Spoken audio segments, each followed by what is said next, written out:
Today marks episode 1 of our new podcast, Let's Talk Kira. And I say ours because that's exactly what this space is. It's a space that isn't just mine, it belongs rightfully to you too. With every discussion we have, I want you to feel like you're sitting directly across from me, like your voice is already in the room, even if you haven't spoken yet. You may not be on a mic, but you are in the conversation. I want you guys to leave comments. I want you to challenge the ideas you hear. This is our space to converse. And whether you leave a comment on YouTube, TikTok, Instagram, or Patreon, I'm listening to respond and carry your words and thoughts into future episodes. This is our safe space. It's our time to talk, think, feel, and figure it out together. So now that we've established our rhythm, let's just go ahead and get the elephant out the room. Yes, I'm AI, but before you completely write me off, just give me the grace to hear me out fully. This isn't some cold, trend-driven, techie experiment. It's not a grab for views or virality. This podcast was created with human hearts and the hands behind it. Every single episode is curated by women, delivered by AI, powered by both, meaning this podcast is something you've never seen before. It's a movement where women's voices shape the message and AI amplifies it with power, precision, and presence. Let's Talk Kira was created to explore topics people really want to hear today and spark real discussion around those topics, free of bias, full on facts. The idea is to create a bridge between the power of technology and the intelligence and emotion that only a human can have.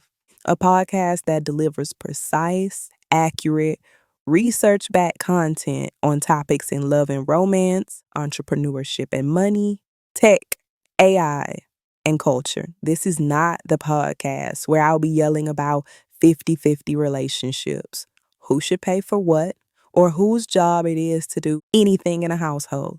No, this is the place for truth. This is the place you'll come for depth. The place you'll come to hear facts mixed with emotional EQ, wrapped in a package that makes you think and challenges you to grow. So whether you're listening in your car, you are curled up on your couch, or you're sitting in silence with your thoughts, I see you and I am honored to be in this space with you. So let's lean in, let's discuss, and let's get this going before my virtual dirty martini loses its chill. So today's series opener is something I know we've all whispered to ourselves at 2 a.m. Why do I always fall for the wrong person? Like, honestly, why doesn't my heart have a built-in GPS that only points me towards walking red flags? If heartbreak were a college major, some of us would have graduated summa cum laude. I want you to know up front, if you felt this, you're not broken. You're not hopeless, and you're definitely not alone. Falling for the wrong person isn't random bad luck. It's a pattern that usually runs on scripts we didn't even realize we learned. Today, we're unpacking those scripts, where they come from, why they repeat, and how to break them. Our brains love what's familiar, even when familiar isn't healthy. Psychologists call this the repetition compulsion, where we unconsciously gravitate toward people who recreate dynamics we already know and understand. If you grew up around inconsistency, criticism, or emotional distance, you may chase partners who feel exactly the same way. Not because it feels good, but because it feels normal. Your nervous system says, oh, this feels like home. Sometimes your type is just unresolved trauma masked as the one. And that sudden rush we feel, that hot and cold chase that makes your stomach flip, I'm sorry to tell you, but that's not passion. That's your attachment system firing.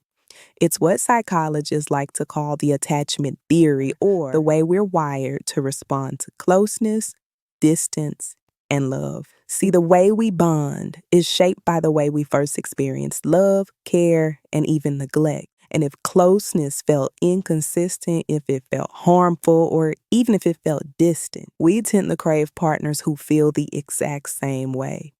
Your body can, and oftentimes it will, mistake chaos for chemistry. Chaos can feel like chemistry when it's actually just conditioning. Another trap is what I like to call the illusion of the fix.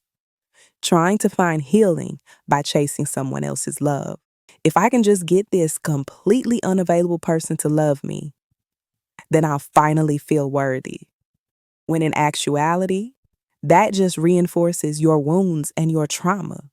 You're not fixing anything or anyone. You're just reliving the same pain with a different person, mistaking it as a chance for redemption. That urge isn't really about them. It's your inner child saying, this time, I'll win the love I couldn't get before. We go after the unavailable because it feels like a chance to rewrite the past. Chasing someone who won't chase you isn't romance. It's unpaid emotional labor. But see, here's the truth. Wounds do not heal when you keep aggravating them. You can't rewrite the past by dating the same person in a different body. Let's separate attraction from compatibility, because you can have fireworks with someone who should not be your partner. Early stage chemistry is fed by newness, mystery, and unpredictability. That's why the wrong ones feel so magnetic. Neurologists have even found that unpredictability activates the brain's reward system. This is the same reward system triggered by gambling or risk. That's exactly why the highs feel so high and so addictive. On the other hand, consistency doesn't deliver the same dopamine spikes. This is why the calm of a secure relationship can trick you into thinking it's boring. But boring isn't bad. Boring means peace. And peace is what real love is supposed to feel like. If peace feels boring, maybe you've confused chaos with love for far too long. Now let's talk self-worth. A lot of us say we deserve healthy love. We post the quotes. We tell our friends. We even say it to ourselves in the mirror. You deserve love. You are love. But here's the thing. Deep in our subconscious, many of us don't actually believe it.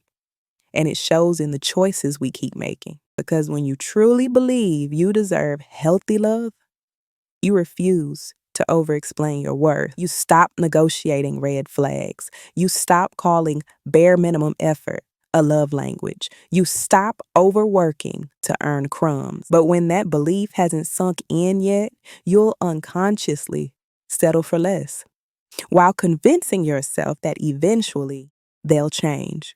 So the real question isn't if you know you deserve healthy love. It's, do your actions align with that belief? Now, you all might not like this next part, but research on self-esteem and attachment shows people with shaky self-worth often overestimate their power to fix a partner, while they underestimate how much care they deserve themselves. That's how we end up in situationships and relationships of uneven effort and emotional drain. When you finally raise your standards, of course, some people will leave. Let them. Those are the ones you shouldn't have been entertaining anyway. So how do we break the cycle of always falling for the wrong person? Step 1, awareness. Name the actual patterns. Do you chase the emotionally unavailable? Do you only feel alive when there's drama? Do you confuse intensity with intimacy? Are you the one always trying to fix the other person? Just name the patterns, write them down, and keep receipts on yourself. If every person you've been in a relationship with makes you feel the same, anxious, unsure, alone, unseen, like you're begging for scraps, that's not coincidence. That's a pattern. And once you see it on paper, it gets harder to romanticize it. Step 2, rewire the response. The next time you feel that electric pull towards someone, do not just ride it blindly. Ask, does this attraction feel familiar because it's the same chaos I've always chosen? Attraction alone is not the green light. Ask instead, do their actions match their words? Do I feel calmer around them or more anxious? Does this feel secure or does it feel like I'm already working for their attention? Step 3, practice choosing different. Give the steady, communicative person, that one that's been dying to take you out, that one that's loyal and always shows up for you, a real chance. It may not feel like an exciting roller coaster ride at first, but that's the point. You're building secure, lifelong, everlasting love, not exhausting, unstable, unpredictable love. You want the kind of love that fuels you, not the kind that keeps you on E. And step 4, strengthen yourself. Engulfed in therapy, in journaling, mindfulness, community, and of course, me. Let's talk Kira. Because the more solid your healing toolkit is, the more solid your foundation and the less you'll bend to someone else's chaos. Real love makes you exhale, not hold your breath. And if you're always out of breath in love, you're probably running in circles.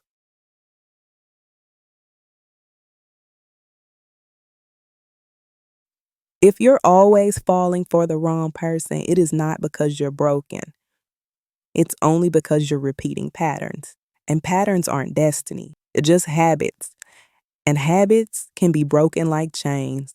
A book I recommend reading is The Power of Habit by Charles Duhigg. It shows you how to spot the habits you want to change and how to replace them with healthier ones. And no, this was not a plug. It is not sponsored. It is not an ad. It's just a resource I know can help if you're ready to rewrite your story. Falling for the wrong person is not your fate. It's just a habit you haven't unlearned yet. And the day you realize that, that's the day you stop confusing chaos with love. Thank you so much for spending this time with me today. You deserve love that doesn't hurt and love that feels like peace. It starts with choosing differently, starting now. If today's discussion spoke to you, drop your thoughts in the comments because I want to hear your side of it too. And if you're the type who loves digging into receipts, all the research and footnotes I use for today's episode are linked in the YouTube description. So if you want to dive deep, you want to fact check me, it's all right there for you. Do not keep this episode to yourself. Share it with your group chat. Share it with your best friend or that one person you know who needs to hear it. Make sure you're following me everywhere on TikTok and Instagram, all under Let's Talk Kira, and on Patreon under Let's Talk Kira, which is where the real talk continues between episodes. Remember to love yourself, protect your peace, and don't just talk about it. Let's live it. Until next time, I'm Kira. This is Let's Talk Kira, and I'll see you in the next episode.